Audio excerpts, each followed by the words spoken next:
Здравейте, географи! Погледнете към небето и ще видите една от най-завладяващите системи на Земята. Облаците не са просто украса, те са мощни показатели за времето и атмосферата. В това видео ще разгледаме основните видове облаци, как се образуват и някои удивителни факти за тях. Метеоролозите класифицират облаците на 4 основни вида според височината и външния вид: перисти, купести, слоести и дъждовни. Всеки има свои уникални характеристики и всички ни казват нещо важно за случващото се в атмосферата.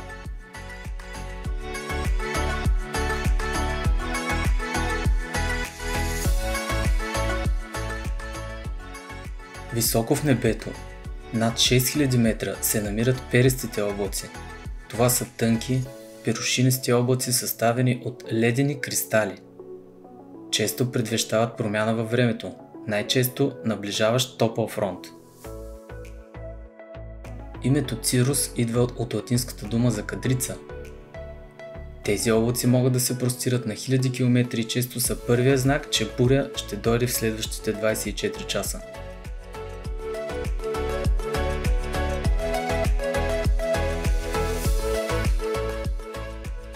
Следващи са купестите облаци. Класическите пухкави облаци, които приличат на памук. Те се образуват между 1000 и 6000 метра височина, когато топъл въздух се издига и се охлажда, предизвиквайки кондензация на водната пара. Ако купестите облаци пораснат достатъчно високо, могат да се превърнат в купесто-дъждовни облаци, носещи бури и дори торнадо. Един такъв облак може да съдържа милиони тонове вода.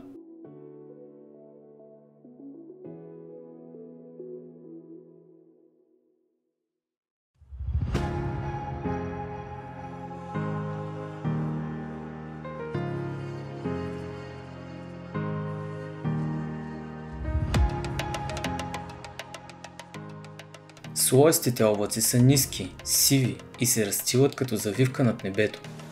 Обикновено покриват цялото небе и носят равномерен дъжд или просто мрачно време. Те се образуват, когато голяма въздушна маса се движи бавно, често над по-студени повърхности, като океани или заснежени полета. Слоестите облаци са близки роднини на мъглата. Всъщност, мъглата е просто слоест облак на нивото на Земята.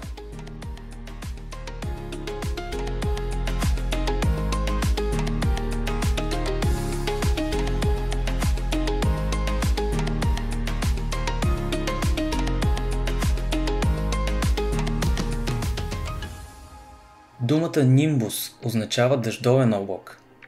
Това не е конкретна форма, а термин за облаци, които произвеждат валежи. Когато чувате изрази като нимбус стратус или кюмулонимбус, това са облаци, от които вали дъжд, сняг или градушка. Най-високите купесто-дъждовни облаци достигат до стратосферата над 12 и повече километра нагоре.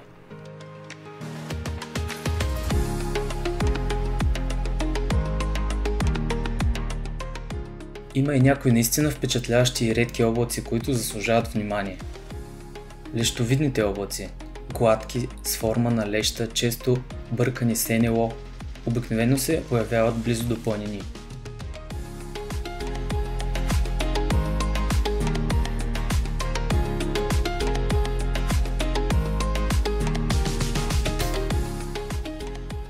Маматообразни облаци, висящи турбички под основата на бурен облак.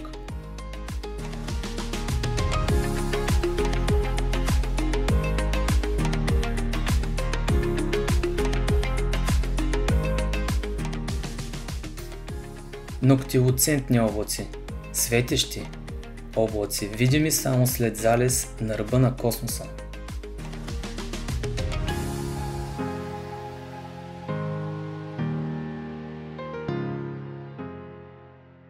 Знаете ли, че най-мъгливото място в света е районът Гранд Банкс край Нюфаундленд, Канада? Там е мъгливо над 200 дни в годината, поради срещата на топли и студени океански течения. В САЩ Пойнт Рейес в Калифорния е едно от най-мъгливите места на сушата. с близо 2000 часа мъгла годишно. За първи път тук акостира Франсис Дрейк през 16 век. Мястото е свидетел на стотици документирани корабокрушения, именно заради мъглата. И скалистия бряг.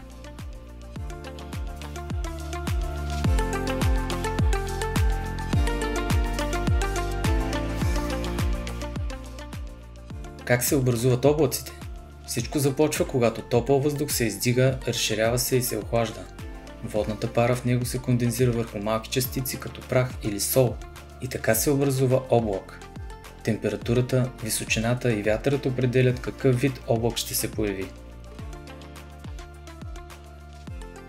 Облаците понякога крият в себе си невероятна сила. Когато условията са подходящи, от тях могат да се зародят едни от най-опасните атмосферни явления – циклоните и торнадото. Циклоните, наричани още урагани или тайфуни в различните части на света, се образуват на топлите океански води, когато топъл и влажен въздух се издига и започва да се върти около център с ниско атмосферно налягане. Колкото повече топлина и влага поеме, толкова по-силен става циклона. Циклоните могат да бъдат широки над 500 км. Те носят ураганни ветрове, порои и наводнения. Най-силният регистриран циклон е тайфунът Тип от 1979 г. с диаметър над 2200 км и ветрове над 300 км в час. Измереното атмосферно налягане 870 хектопаскала е рекорд за най-ниско атмосферно налягане за всички времена.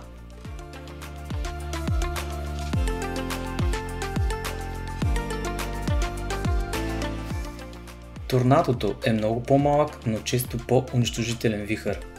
Образува се от мощни гръмотевични облаци, обикновено от кюмулонимбус, при силен контраст между топъл и студен въздух.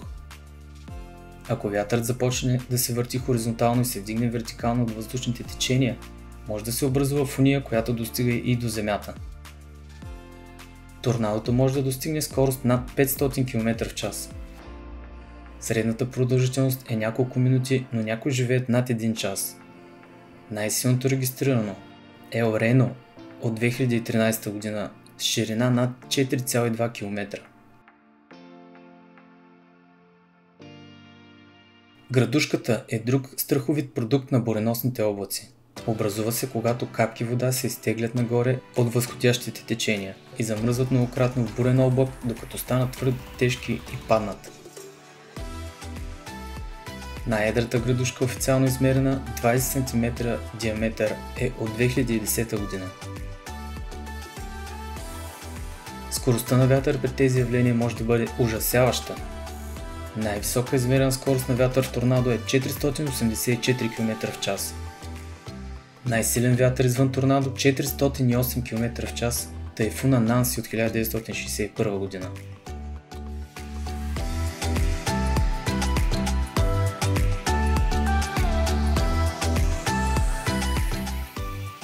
География. Облаците не са само красиви гледки, те са ключова част от климатичната система на Земята. Те ни дават сянка, дъжд, бури и вдъхновение. Следващия път, когато погледнете нагоре, опитайте се да познаете какъв вид облаци виждате и какво може би ви казват. Ако ви е било интересно, харесайте и не забравяйте да се абонирате. Чао и до следващия път!